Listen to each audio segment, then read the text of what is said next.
Alors, déléguer, ça consiste à confier quelque chose à quelqu'un, une mission, une tâche, un élément. Donc pour le LIDAC, c'est très important, ça fait partie pour moi de ses responsabilités. Si j'avais un conseil à vous donner dès le début, en tant que LIDAC, ça serait de ne pas déléguer ce que je ne veux pas faire. Ça sera une des clés, on va s'en parler, mais donc déléguer, effectivement, je vais donner quelque chose à quelqu'un.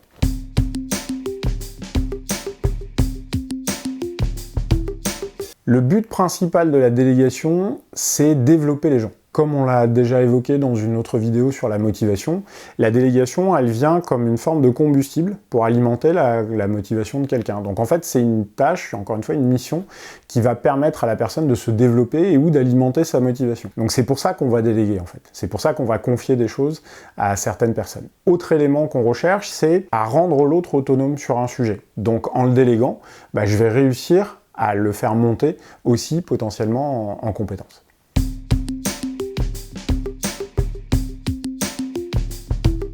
La délégation, c'est surtout pas un geste de LIDAC feignant, parce qu'en fait, je vais avoir un vrai travail d'accompagnement et de suivi. Donc très important d'avoir ça à l'esprit. Alors moi, j'ai eu une faiblesse quand j'étais jeune manager, c'était en fait d'être convaincu que tout le monde pouvait exactement faire la même chose que moi. Et en fait, je me suis rendu compte que c'était faux. Mon premier travail pour déléguer, c'est de dire où en est mon collaborateur ou ma collaboratrice dans ce niveau d'autonomie. Donc le premier niveau, ça va être vraiment pour les personnes complètement débutantes, et ces personnes-là, en fait, vont être en capacité de faire quelque chose si je leur montre ou si je fais avec elles. Et ça, c'est essentiel, c'est le premier niveau. Deuxième niveau, la personne va savoir faire, comme on dit, si en fait je lui demande. Alors ça veut dire quoi? Elle a compris qu'il fallait le faire, mais des fois elle va aussi se demander quand elle doit le faire. Et en fait c'est au moment où moi je vais déclencher. Et là ce qui va être important encore une fois, c'est comme je suis passé par l'étape 1, elle sait ce qu'il faut faire, quand je vais lui demander de le refaire, elle va savoir à nouveau le faire. Troisième niveau, là je vais me retrouver face à quelqu'un qui va faire d'elle-même, c'est-à-dire qu'elle a plus besoin d'être déclenchée, elle a compris ce qu'il fallait faire, elle fait d'elle-même. Et attention, il ne faut pas confondre ce niveau avec le quatrième niveau, qui est à sa façon, qui est un niveau que moi j'avais pas perçu encore une fois dans mon expérience de manager débutant, c'est que des fois il y a des gens qui vont rapidement prendre des sujets et on va leur déléguer en fait très vite avec une très bonne connaissance, ils vont être capables de faire à leur façon. Et ça c'est important de laisser aussi cette liberté parce que ça fait partie justement de cet élément-là. Donc là on voit qu'il y a 4 niveaux et ensuite on va évaluer au fur et à mesure comment ça se passe. Mon boulot pour déléguer, ça va être de me dire où se situe la personne. Ces niveaux-là, c'est ce qu'on peut les rapprocher un peu des niveaux de l'autonomie d'Arcet et Blanchard et choses. Moi, je préfère les mettre sur une diagonale progressive. De toute façon, quand je délègue, moi, l'IDAC, j'ai un boulot. Donc, ça va être important de le tenir.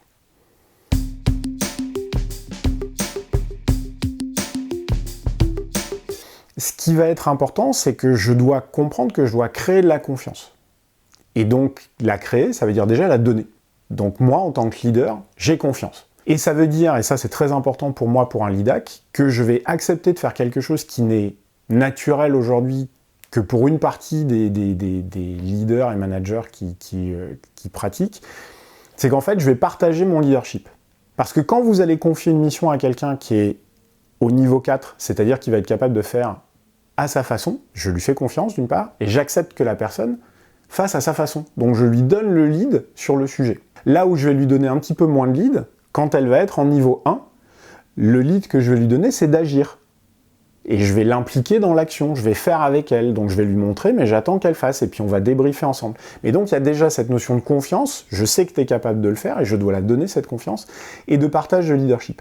Et puis les deux autres éléments fondamentaux, c'est qu'en fait, pour pouvoir mettre en place une bonne délégation, on va réappuyer sur 2 boutons, la compétence et la motivation. L'autonomie, c'est le résultat de la compétence fois la motivation, et donc quand je vais déléguer, je dois m'assurer que la personne a envie de le faire.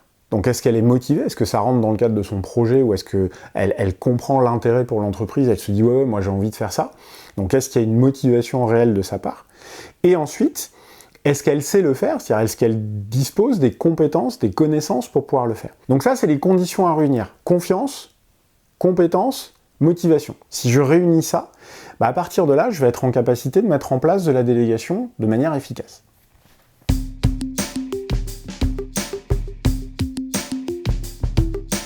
J'espère qu'ils vont faire mieux que le LIDAC, c'est l'ambition. Aussi étonnant que ce soit, on cherche surtout à atteindre la performance collective, la performance pour l'entreprise. Donc si demain, en déléguant, on a un collaborateur, une collaboratrice qui est en capacité de faire mieux que son ou sa LIDAC, c'est super, quoi. Ce que doit garder en tête le LIDAC, c'est que c'est sa mission. Donc s'il avait à un moment donné une crainte de plus se sentir utile, souvenons-nous juste que c'est à lui d'évaluer la progression de la personne, donc j'ai toujours un rôle en tant que LIDAC d'accompagnement. C'est aussi au LIDAC de donner la compétence, c'est aussi au LIDAC de s'assurer que le niveau de motivation de la personne par rapport à la mission qui est confiée est toujours présente. Donc même quand je délègue, même si à un moment donné quelqu'un sait faire, quand je vais lui reconfier des missions, y compris les mêmes, j'ai toujours ce rôle de ok, où en est la personne par rapport à cette mission? C'est à moi aussi à débriefer avec la personne et à être sûr que tout s'est bien passé pour elle et qu'on a atteint le résultat. Donc, si quelqu'un fait mieux, tant mieux, j'ai envie de dire. Et gardons à l'esprit que notre boulot, c'est de développer les gens et d'atteindre les objectifs.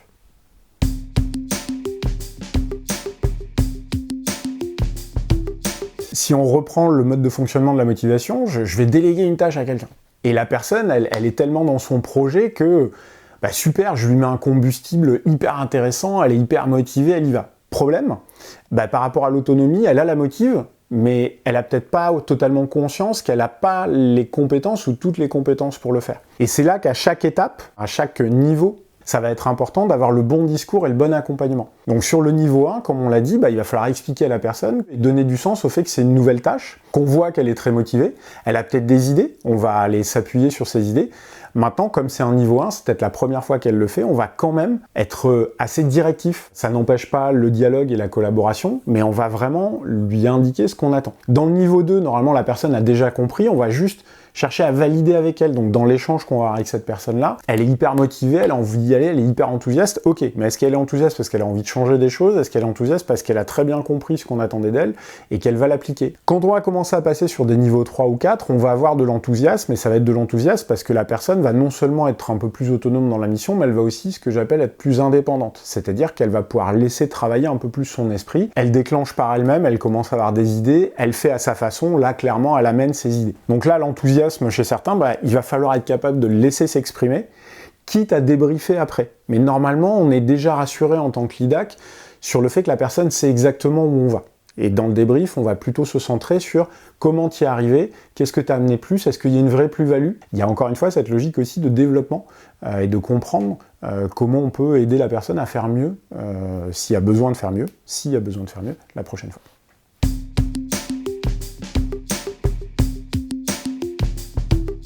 Comme je l'exprimais tout à l'heure, j'étais intimement convaincu que tout le monde pouvait tout faire. Et ça, en fait, la réalité terrain, c'est que ça n'est pas vrai. Donc quand je dis que ça n'est pas vrai, c'est que ça prend plus de temps à certains pour réaliser certaines tâches et les appréhender, et puis il y a certaines personnes qui vont atteindre à un certain stade un plafond de verre. Et donc, quand on a une personne qui a des difficultés, peut-être qu'elle restera tout le temps bloquée au niveau 2. Peut-être que vous aurez quelqu'un qui aura tout le temps besoin d'être déclenché. Exemple concret, tous les lundis, il faut faire cette tâche-là. C'est normalement tout le temps à la même personne de le faire, mais si vous ne lui inscrivez pas dans sa to-do list, ou si vous ne lui rappelez pas, ou si quelqu'un ne lui rappelle pas, la personne ne va pas déclencher par elle-même. Ce sont des choses qui arrivent, il faut l'accepter. Est-ce que pour autant elle fait mal la tâche? La réponse est non. C'est juste qu'elle a besoin de lui faire quand on lui demande, et elle va très bien l'appliquer. Et donc, après, est-ce que cette personne-là va être capable de déclencher un jour par elle-même et de passer au niveau 3, ou est-ce qu'un jour elle va réussir aussi à développer le truc et de le faire à sa façon, c'est-à-dire de vous amener de nouvelles idées? J'en sais rien.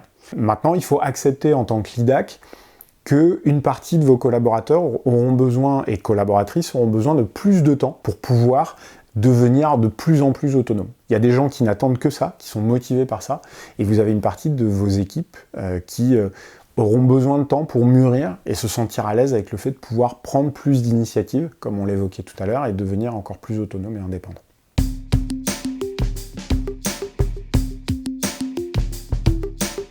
En théorie, un LIDAC qui a délégué toutes ses tâches, on pourrait imaginer qu'il a la belle vie. On pourrait dire, ah c'est cool, tranquille, c'est les vacances. Non, parce que si on reprend ce qu'on s'est dit, et je l'ai un peu évoqué tout à l'heure, mon boulot, ça va être d'aller m'assurer que tout le monde est à l'aise sur la réalisation de sa mission. Donc si je confie une tâche et que je laisse la personne se débrouiller et que je ne prends pas conscience, moi, qu'elle est en difficulté, ça risque d'être un échec. C'est-à-dire que la prochaine fois que je vais vouloir lui déléguer quelque chose, cette personne pourrait freiner des 2 pieds. Contrairement à ce qu'on pense, déléguer une tâche, c'est du travail. Quitte à avoir 7-8 missions en même temps, et votre boulot, c'est de vous assurer que ces 7 ou 8 missions, elles sont correctement réalisées, que les personnes s'épanouissent. Il peut y avoir des difficultés, votre boulot c'est de les accompagner. On se souvient dans l'IDA qu'il y a leader et accompagnateur. Et donc là, mon boulot c'est vraiment d'accompagner. Une fois que j'ai donné la vision et que je t'ai inspiré sur la mission à faire, mon boulot ça va être de t'accompagner. Et donc, c'est important de garder à l'esprit que c'est ce suivi-là qui va en grande partie aussi garantir la réussite des missions. Dans cette vidéo, vous l'avez découvert, certains principes sont à appliquer pour pouvoir réussir sa délégation. Premier élément, lorsque nous voulons déléguer, il s'agit d'avoir confiance et donc de donner confiance, de partager son leadership. Deuxième idée clé à retenir, déléguer, c'est développer ses collaboratrices et ses collaborateurs. Ça veut dire quoi? Ça nous amène à la troisième idée essentielle à retenir. Si je veux développer mes collaboratrices et collaborateurs, mon rôle à moi, en tant que LIDAC, c'est de les accompagner et non pas de ne rien faire. Commentez notre vidéo, donnez-nous votre avis, nous avons besoin aussi de vos retours, nous ferons un plaisir de répondre à vos questions ou de tenir compte de vos suggestions. A très bientôt sur la chaîne LIDAC par Easyflow Academy.